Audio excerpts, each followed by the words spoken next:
Recently, I had to completely replace my trim tab system, which was 20 years old. So if you're wondering how long a Bennett system lasts, in my case, it was 20 years. Now, I probably didn't need to replace the pump, but I figured I might as well. And they don't make the switch that was original. It looked like this. I'll show you a picture here. Look at the thumbprint on these. I mean, it is a 20-year-old switch. And it finally just failed. It would not connect on one of the circuits. So that was the 20-year-old switch. This is the new design and works great. You can hear it running, but it isn't as wide by about 1/8 of an inch. And you can see this gap now. The old trim tab switch, you could see this gap, which is fine. I want this side to look like this.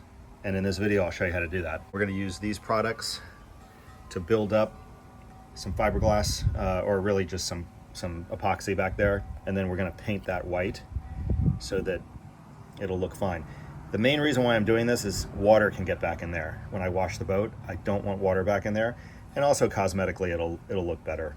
So what you're gonna need is a clamp, 2 pieces of wood, one for the inside, one for the outside. Obviously a screwdriver to get that thing apart, some packing tape because this makes a great mold release. And then this stuff, this is G-Flex. I'm gonna use my little tubes, but this stuff is unbelievable. You should have this in your house for everything, lots of projects. Masking tape and cardboard to mix this stuff up. You can see I need the other 2 screws. There's nothing to screw into. And I guess what I did when I did this 20 years ago is I just loaded it up with sealant and it was fine. What I did that you didn't see is I cleaned all the sealant off. I basically did this to test it, but we need to build material all the way over to here. So what I did was I cut these pieces of wood and I'm going to glue one in right here, and that'll give all this area here will be filled with the G-Flex. So first thing we're going to do is wrap this larger one, which is the one that I'll clamp right here, with tape.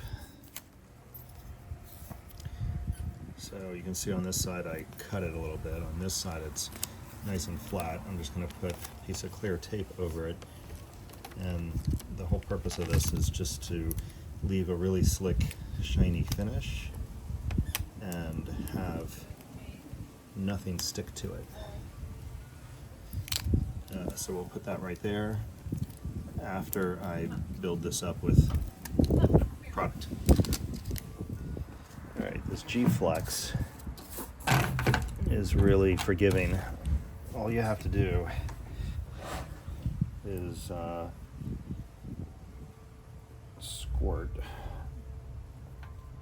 2 equal amounts, and all you have to do is really just kind of eyeball it. So there's one amount, and here's the other. And you just mix it up. And you want to save this piece of cardboard so you know when it's fully cured. It takes about 6-7 hours, really, but I just leave it overnight. If you're not in a hurry, you just leave it overnight and then you know it's good and cured. Now, because I don't want this stuff like oozing all over the place, I'm gonna let it sit for about 15-20 minutes, and you'll see the consistency now. It's dripping. Well, in about 15-20 minutes, it'll still be the consistency of like a goop, but it won't drip like that. And by doing that, it'll stay in position where I want it. I'll show you what I mean. I could unscrew this, but I know that I've put sealant behind this whole switch. This, if you've been on the planet for a while, this was the first power pole switch, up down. Power poles were made with a Bennett trim tab pump. That's all there is to it. Well, they've come a long way. This switch is now abandoned. I don't use it for anything. I don't have a horn on the boat, and I was debating making this a horn. I never bothered to do that, but you know, for the time being, it's just a nothing switch. On the top and on the bottom.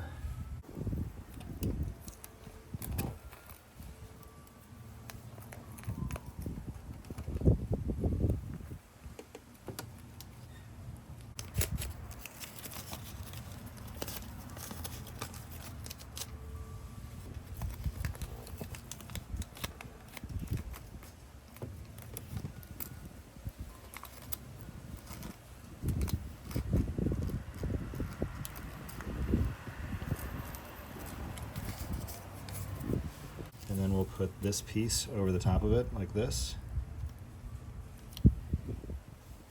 And we'll clamp it together. And that should give us a really nice finish when it's all done. Another thing I'm going to do that I just thought of is I'm going to put a little bit of tape right here. And a little tape right here. And that will take care of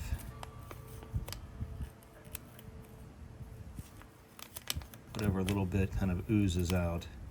When I put that front board on there, right here, it's going to, and then I clamp it, it's going to squeeze out a little bit. It has the potential to squeeze out a little bit. And I don't want to have it overlap, because then I'd have to grind it off of this surface. The flatter I keep this, the better. Alright, so I'm going to get the clamp ready.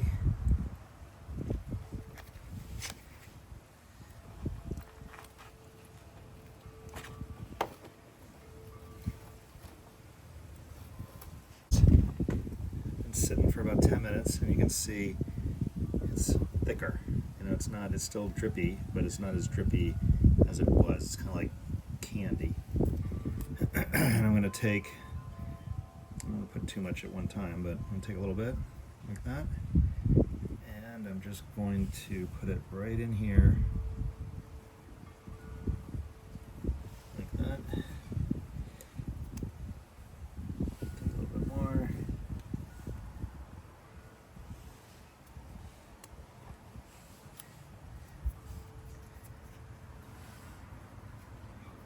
Exactly what I wanted it to do, just kind of ooze down in there.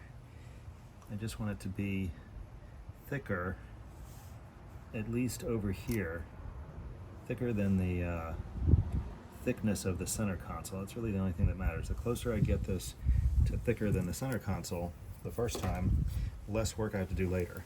So see how that, before it drips all the way, I'm going to make sure I have the right side here.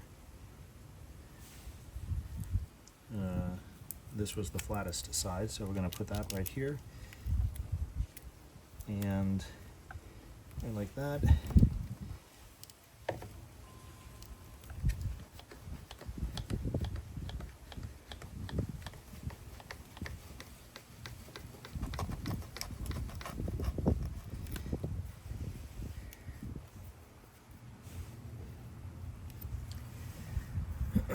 Okay, now hopefully it does not ooze out the side here, because that would make a mess.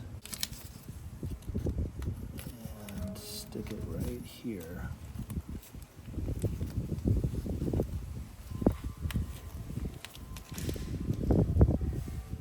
Right there. Try to keep whatever is up here from oozing down and dripping all over the place. And that's it. We'll let that sit overnight.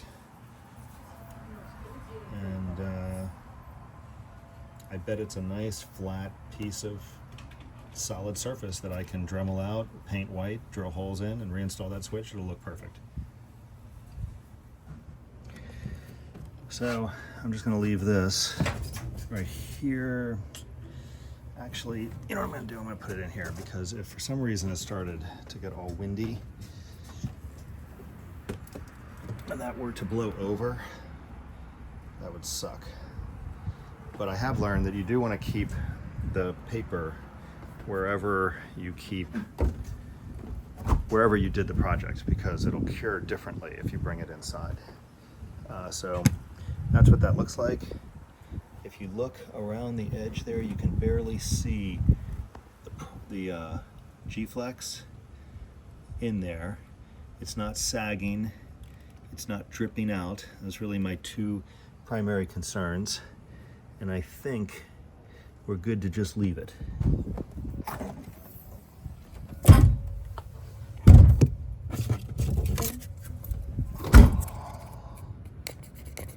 All right, that's rock hard. Let's see how this looks.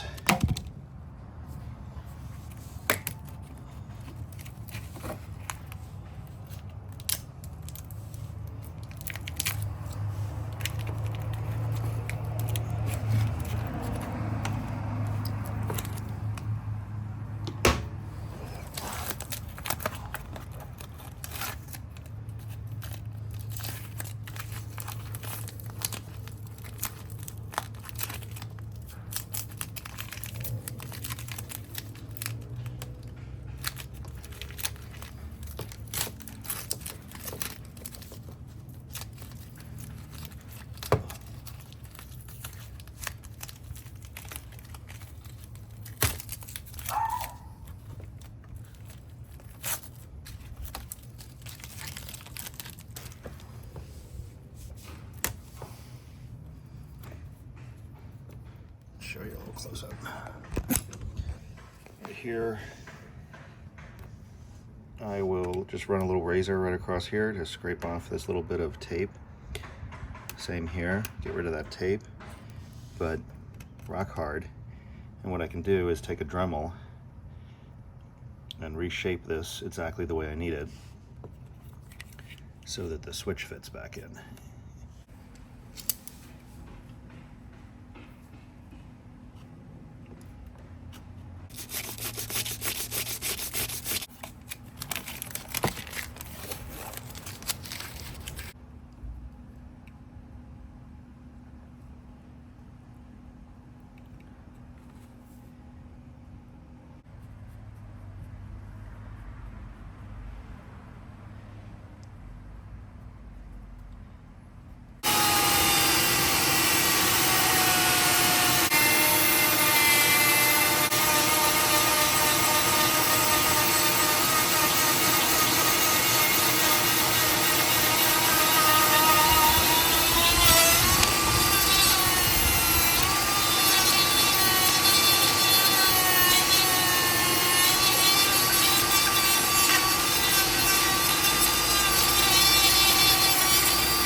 That's what it looks like. Let's paint that white.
Here's the final look after paint.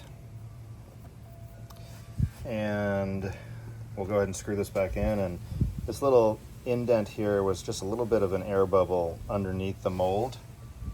It gets covered for the most part, but let's screw it in, see what the final, see what it looks like. Well, that's what it looks like installed without the cover. Put the cover on here real quick. And perfect. So if you want to fix your dash, you can do it just like that. As always, appreciate you watching. If you like videos like this, completely random, please subscribe. I post new videos all the time. Glad this is this project's done. I haven't had my trim tabs for about probably 6 months because I hurt my shoulder and I wasn't able to get them fixed. But this project is done. See you next time.